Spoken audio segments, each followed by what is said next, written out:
Le dossier 3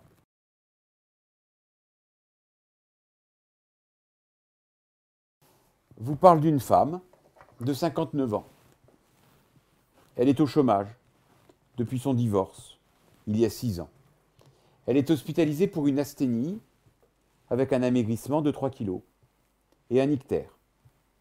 Cet ictère évolue depuis un mois. Nous sommes donc dans une maladie chronique. On ne retrouve pas d'antécédents pathologiques notables en dehors d'un tabagisme à 25 paquets années. Alors, tabagisme, on a toujours dans un coin parce que il faudra penser à arrêter le tabac à un moment donné.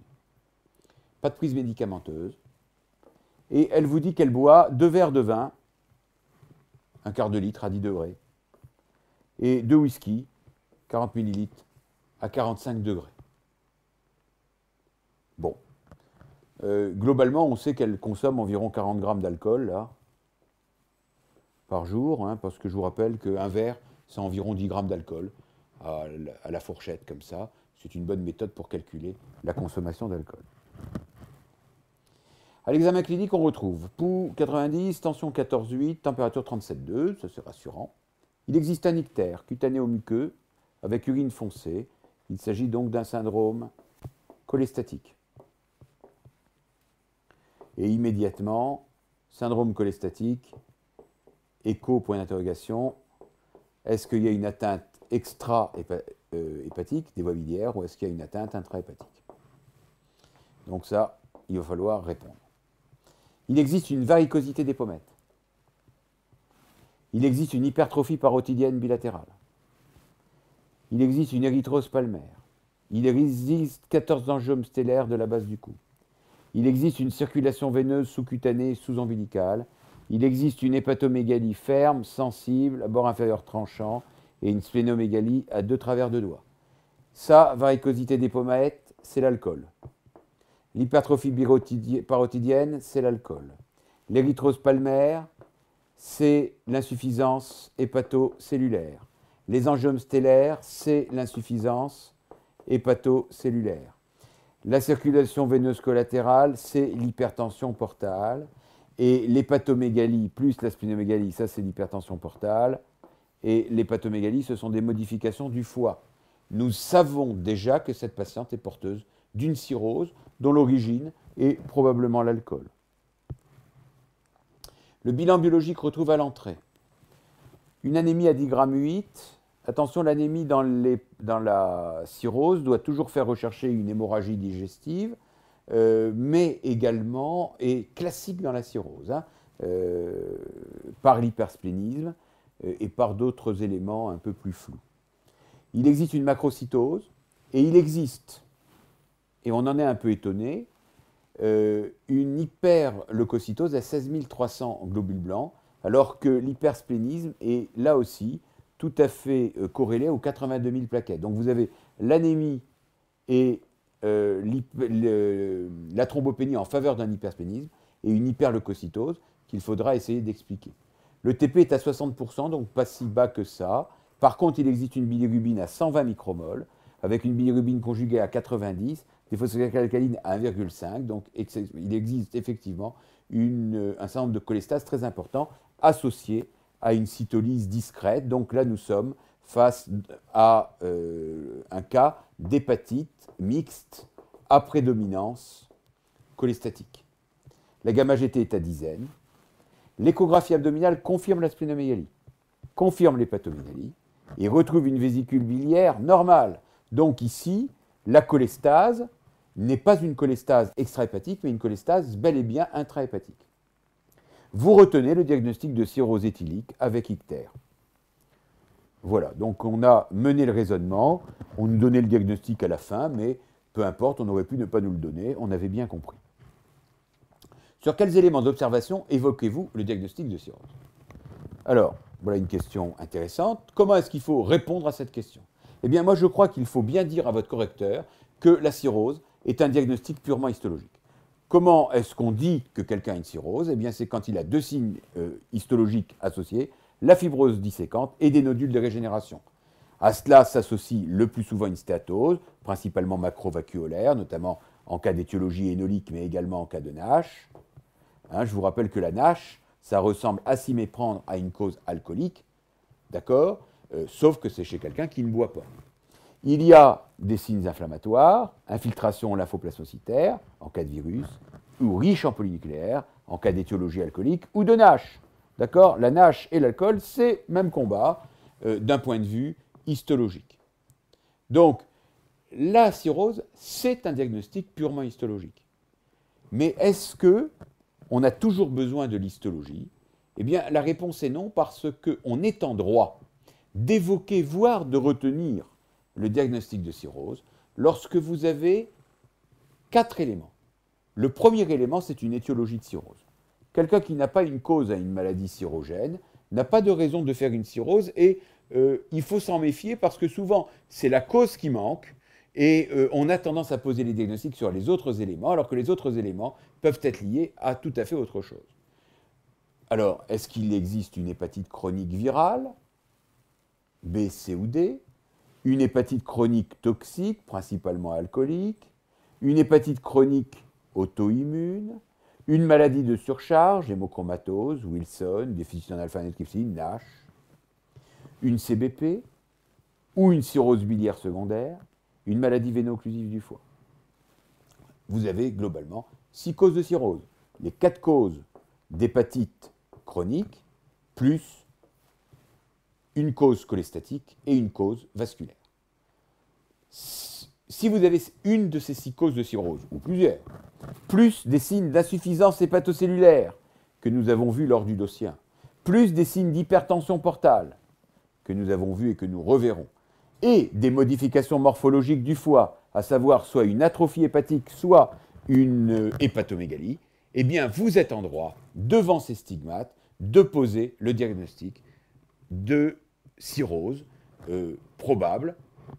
La seule certitude vous sera donnée par l'histologie. Sur quels arguments évoquez-vous l'étiologie alcoolique? Là, on avait beaucoup d'arguments. D'abord, la patiente vous dit qu'elle a une consommation régulière. Elle vous dit qu'elle boit 40 grammes d'alcool par jour, et il faut toujours croire les patients. Alors, à la limite, si vous ne devez pas la croire, c'est parce qu'elle vous dit une dose inférieure à celle qu'elle prend en réalité. Puis vous aviez la varicosité des pommettes, l'hypertrophie parotidienne, et d'un point de vue biologique, vous aviez le taux d'azote supérieur aux alates, vous aviez la macrocytose, et vous aviez l'élévation des gamma-GT. Enfin, je ne l'ai pas mis sur la diapositive, mais on était en droit de le dire, nous avons un doute plus sur une hépatite alcoolique aiguë associée devant le syndrome cholestatique que présente la patiente. Calculer en grammes la consommation d'alcool avouée par la patiente, en déduire l'apport calorique. Petite question de cours. Alors, le taux d'alcool, je vous ai dit, c'est 10 grammes par verre. Quand on boit le bon alcool dans le bon verre. Hein. Mais ici, c'est à peu près 40 grammes. Alors, la bonne méthode pour le calculer, c'est de calculer le volume en millilitres par le degré d'alcool, le tout multiplié par la densité divisé par 100. Ici, vous buviez 250 millilitres de vin à 10 degrés, plus 80 millilitres à 45 degrés, le tout multiplié par 0,8. J'ai fait le calcul, ça fait 48 grammes, mais je me suis peut-être trompé. Il faut se rappeler que 1 gramme d'alcool, ça apporte 7 kilocalories, donc ça apporte 336 kilocalories par jour, et ce sont des calories tout à fait inutiles, et en cas de régime, il faut toujours arrêter les calories apportées par l'alcool. Donc, le souci, et la réponse était simple, petit calcul à connaître. Chez les grands alcooliques, l'apport de l'alcool n'est pas de 7 kilocalories parce que je vous rappelle qu'il faut utiliser les calories apportées, mais à cela, il faut soustraire le nombre de calories utiles à la détoxification de ce que vous a apporté les calories. Or, je vous rappelle que chez le grand alcoolique, il utilise presque 12 kilocalories pour détruire 1 gramme d'alcool, donc 12 moins 7, il se retrouve avec un déficit de 5 kilocalories, et c'est pour ça que les patients alcooliques se retrouvent dans ces états de cachexie, avec une consommation de leur graisse, de leurs muscles, lorsqu'ils arrivent à des stades évolués de la maladie cirrhogène. Énumérer les autres étiologies devant systématiquement être évoquées devant une cirrhose, et donc éliminer. Et je me suis permis de vous rappeler, de nouveau, ces 6 causes, les 4 causes d'hépatite chronique, virale, B, C, B plus delta, alcoolique et autres toxiques, auto-immunes, d'accord? Et les hépatites chroniques auto-immunes, vous vous rappelez qu'avec la cirrhose biliaire primitive, ça correspond aux hépatopathies auto-immunes. Alors, j'attire votre attention sur le fait qu'il existe 3 grandes entités de pathologie auto-immune du foie. La première entité, c'est ce que l'on appelle l'hépatite auto-immune, qui touche principalement la femme, qui a des FAN positifs, des anticorps anti-muscles lisses, notamment actine, qui s'associe à une riche symptomatologie auto-immune, atteinte articulaire, dysthyroïdie, et ces hépatites auto-immunes, volontiers sévères, doivent être diagnostiquées et traitées par une corticothérapie, éventuellement le budésonide, associé à un immunosuppresseur type azatioprine, Immurel, et ça guérit d'une façon assez bonne. À côté de l'hépatite auto-immune, vous avez une deuxième cause de maladie auto-immune du foie qui s'appelle les cholangites sclérosantes.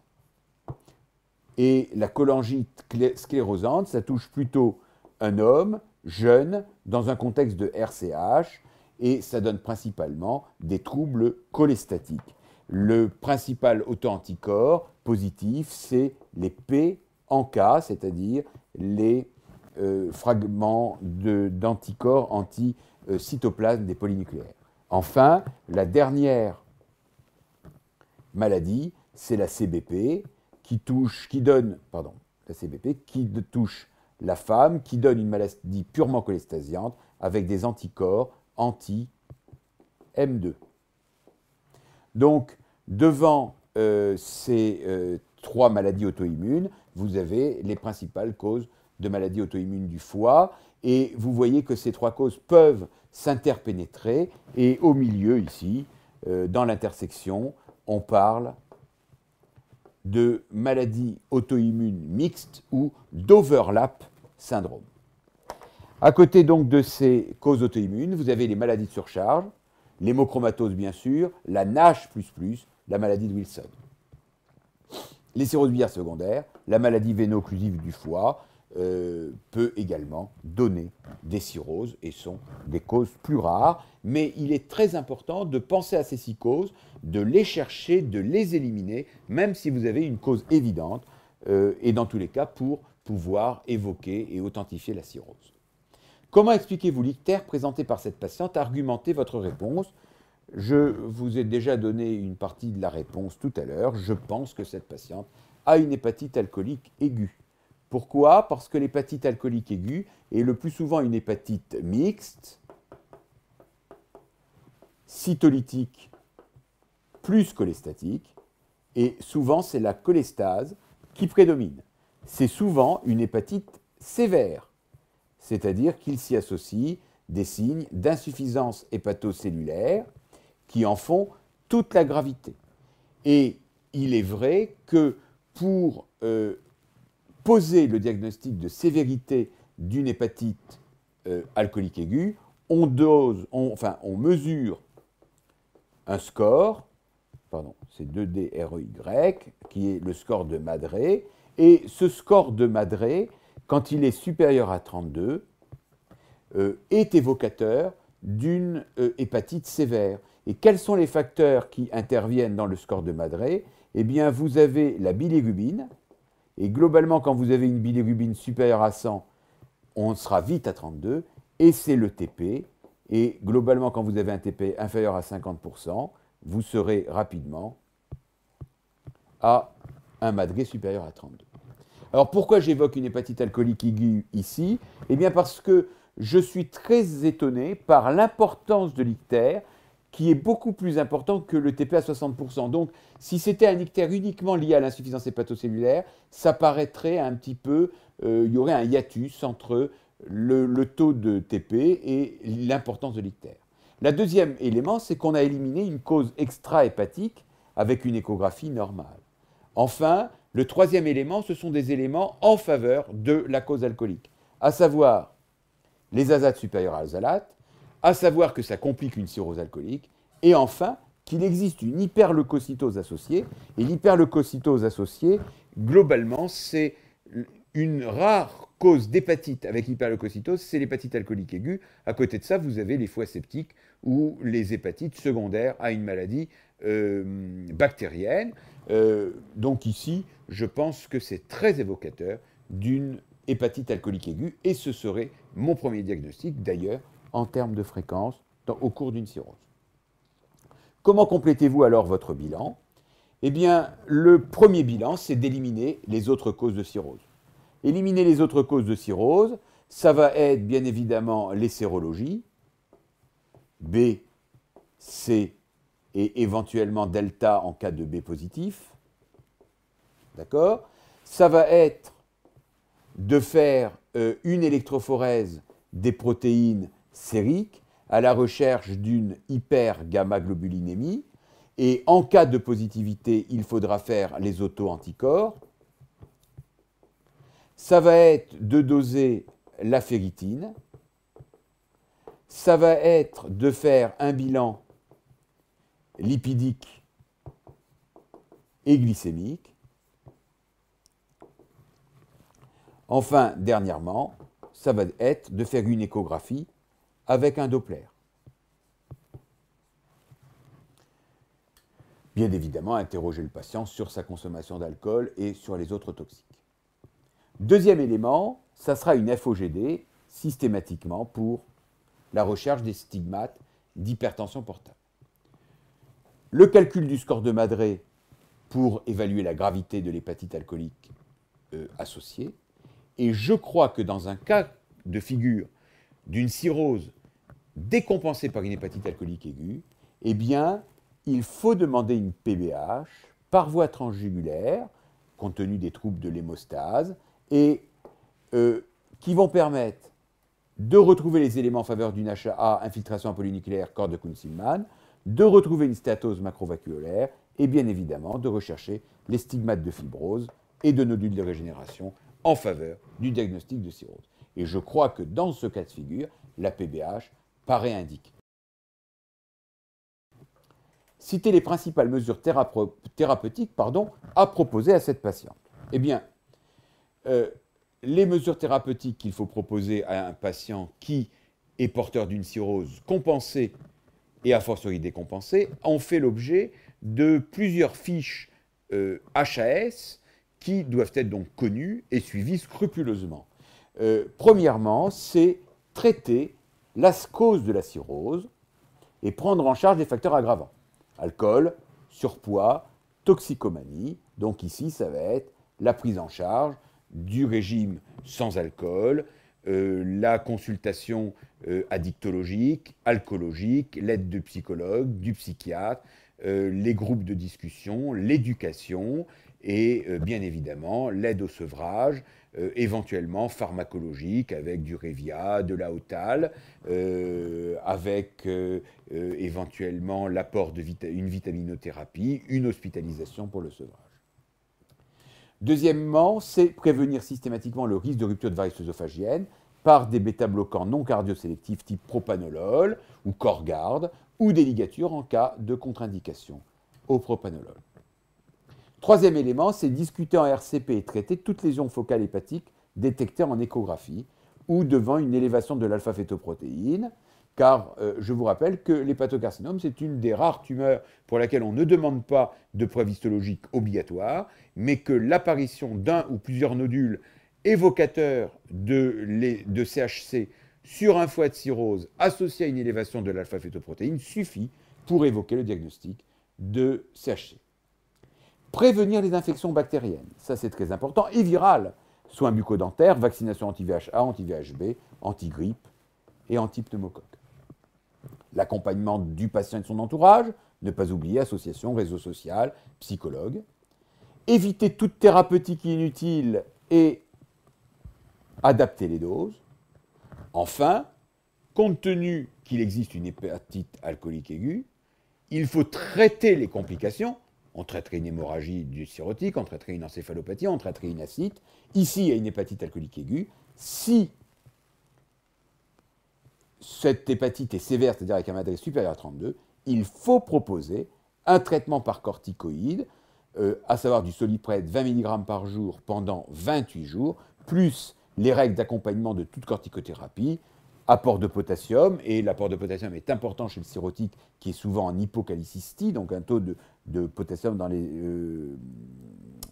cellules basses, l'apport de calcium, l'apport de vitamine D, le régime pauvre en sel et le régime en sucre rapide. Je vous rappelle que l'hépatite alcoolique aiguë est une maladie extrêmement sévère au cours de la cirrhose qui tue les patients en quelques mois. Et dans les études qui ont été faites jusqu'à présent, en moins de 2 ans, quasiment toute la population de cirrhotiques qui fait une HAA est décédée. L'intérêt de la corticothérapie, ce n'est pas une vision à long terme, mais c'est sauver la vie des gens dans les 2 premiers mois de l'évolution. Et grâce à la corticothérapie, eh bien, on passe d'une mortalité de 50% à une mortalité inférieure à 20 ou 25%. Donc cette corticothérapie doit être débutée. Attention, elle doit être débutée après bilan infectieux complet. Il faut vraiment éliminer une cause infectieuse avant de débuter la corticothérapie. 6 mois après cette première hospitalisation, la patiente consulte car elle présente depuis une semaine, sans facteur déclenchant décelable, des œdèmes des membres inférieurs, OMI, prenant le godet, associé à une augmentation rapide du volume de l'abdomen, non douloureux mais gênant la respiration, donc ascite, avec une prise de poids de 6 kg, température, on va dire normale, état général conservé. Donc elle présente une décompensation œdémato-ascitique, ce qui est assez classique au décours d'une première décompensation hémorragique ou d'hépatite alcoolique aiguë dans le cas d'une cirrhose. Énumérer les signes cliniques à rechercher pour poser le diagnostic d'acide, citer les facteurs déclenchants à rechercher systématiquement. Oh, j'ai envie de dire que ça, c'est vraiment une question de cours. Il faut faire, bien sûr, un bilan clinique qui va noter la prise de poids, la distension abdominale, la matité au niveau des flancs avec un tépanisme au milieu de l'abdomen, les signes du flot. Le signe du flot, c'est vraiment un signe très précoce, c'est-à-dire que pour une acide de l'ordre de 500 cc, on a un signe du flot positif. Signe du glaçon au niveau du foie, œdème des membres inférieurs, œdème des bourses, souvent gênant, et l'existence d'un épanchement pleural témoignant d'une pleuroascitie de pronostic sévère. À côté de ces facteurs cliniques, vous allez rechercher bien sûr les facteurs déclenchants pour retenir la cause de la perturbation qui a entraîné l'acide. La principale cause, c'est une erreur thérapeutique et un arrêt des diurétiques. La deuxième cause, c'est l'erreur diététique avec la prise de sel. Et tous les gens qui sont passés dans des services d'hépato savent que dans les premiers jours de janvier, la consommation d'huîtres pendant les fêtes est une bonne raison de faire une décompensation édémato-ascitique d'une cirrhose. Mais il faut penser systématiquement, non pas à ces causes les plus fréquentes, mais à ces causes les plus graves. Et ces causes les plus graves, c'est bien évidemment le sepsis, comme dans toute décompensation d'une cirrhose, c'est l'hémorragie digestive, et c'est bien évidemment l'hépatocarcinome avec une thrombose portale. Ces 3 causes sont toujours les causes de toute décompensation d'une cirrhose. Si on vous demande quels sont les facteurs privilégiant la décompensation sur le mode de l'hypertension portale d'une cirrhose, ça sera toujours en priorité l'infection, le cancer du foie, l'hémorragie digestive de façon directe ou indirecte, et puis bien évidemment ensuite les erreurs thérapeutiques, les erreurs diététiques. Alors l'infection, j'attire votre attention sur l'infection parce que une des infections qui peut être un des moteurs, c'est l'infection du liquide d'acide lui-même, et c'est pour ça que toute décompensation édémato-ascitique doit conduire à une ponction du liquide d'acide, en plus du bilan infectieux systématique lors de la prise en charge d'un cirrhotique qui va mal, hémoculture, ECBU, radio de poumon, mais la ponction d'acide est systématique avec recherche de signes infectieux, à savoir une bactériologie, une aciculture et surtout la cytologie du liquide de ponction, car la cytologie, lorsqu'elle monte plus de 250 polynucléaires neutrophiles, signe l'infection du liquide d'acide. À noter également que le taux de protides dans l'acide est important, puisqu'un taux de protides inférieur à 9 grammes témoigne quelquefois d'une infection, mais surtout d'un risque d'infection augmenté, poussant à mettre en place une antibiothérapie prophylactique chez ce type de patient. Quelles sont les principales complications de la cite? Là aussi, c'est une question de cours, mais je réinsiste sur la cause infectieuse dont on vient de parler. Les causes métaboliques avec le syndrome hépatorénal, souvent précédées par une hyponatrémie, et ne pas oublier les problèmes mécaniques, dyspnée, hernie, rupture ombilicale, autant de causes, notamment les causes mécaniques, qui poussent à une ponction évacuatrice, souvent qui améliore le patient, même si on essaye toujours d'éviter les ponctions évacuatrices trop précoces pour limiter le fait que ces ponctions augmentent le risque de nécessité de nouvelles ponctions. Question 10. Dressez vos prescriptions thérapeutiques immédiates en indiquant vos critères de surveillance et d'efficacité. En cas d'échec, citez les différentes thérapeutiques proposables. Là encore, ça reste une question de cours, mais question de cours comme toujours très vaste, donc il faut clarifier les choses, être précis. Bien évidemment, en cas de première poussée, on hospitalise le patient. On peut traiter des poussées d'acide récidivantes en externe, mais la première poussée, il faut l'hospitaliser au moins pour faire le bilan. Le bilan, c'est la ponction d'acide systématique, abus de diagnostic. Bon, j'ai fait des cochonneries, on va effacer rapidement. Abus de diagnostic, donc comme je vous ai dit, c'est la protiacity, c'est l'examen bactériologique avec la sciculture et c'est la recherche le bilan cytologique avec la recherche de polynucléaires. Le régime sans sel, systématique, mais attention, pas de restriction hydrique sauf hyponatrémie. Décubitus prolongé pour lutter contre l'hyperaldostéronisme secondaire à l'orthostatisme, et puis le traitement diurétique. On privilégie une association ANS plus anti-aldostérone, type Lazilix aldactone. On utilise très fréquemment en service d'hépato l'Aldalix, qui est une association toute faite. Et bien évidemment, cette posologie, elle commence par une petite dose et on augmente peu à peu les posologies en fonction de la réponse, bien sûr, perte de poids, diminution du volume de l'abdomen, diminution des œdèmes, diurèse, natriurèse, et en surveillant les effets secondaires, la natrémie, la kaliémie, la glycémie avec l'aldactone, et la fonction rénale. Je vous rappelle qu'une natrémie inférieure à 130, une insuffisance rénale contre-indique l'utilisation des diurétiques et notamment de l'aldactone. En cas d'échec, on proposera une ponction évacuatrice systématiquement compensée par de l'albumine humaine et on fait 200 millilitres pour 3 litres de ponction. On pourra discuter d'un shunt portosystémique, d'une transplantation hépatique, en oubliant les ponctions réinjection, les valves de Levine, qui sont actuellement abandonnées. Donc, le traitement, c'est la base, c'est le traitement diurétique, c'est une association, et surtout, bien surveiller la perte de poids, la natriurèse, bien surveiller les effets secondaires, natrémie, kaliémie qu'il faudra compenser, notamment quand vous donnez du Lazilix, par du Diffuca systématique, et la fonction rénale. La ponction évacuatrice, elle ne doit pas être systématique, elle doit être faite quand la cite est tendue, gênante, et elle doit être systématiquement compensée par de l'albumine humaine. On ne fait plus de ponction d'acide évacuatrice trop importante, car souvent mal supportée chez le sérotype. Voici les items qui étaient abordés ici. Donc c'est une question sur une cirrhose alcoolique, sur sa prise en charge. Il y avait quelques questions sur l'alcool. Là aussi, c'est un dossier qui pourrait être quasiment tombable sous cette forme. Il manque peut-être un peu de transversalité, mais il nous a permis de revoir des questions essentielles du cours et de les présenter au mieux pour le CN. Je vous propose donc de passer au 4e dossier.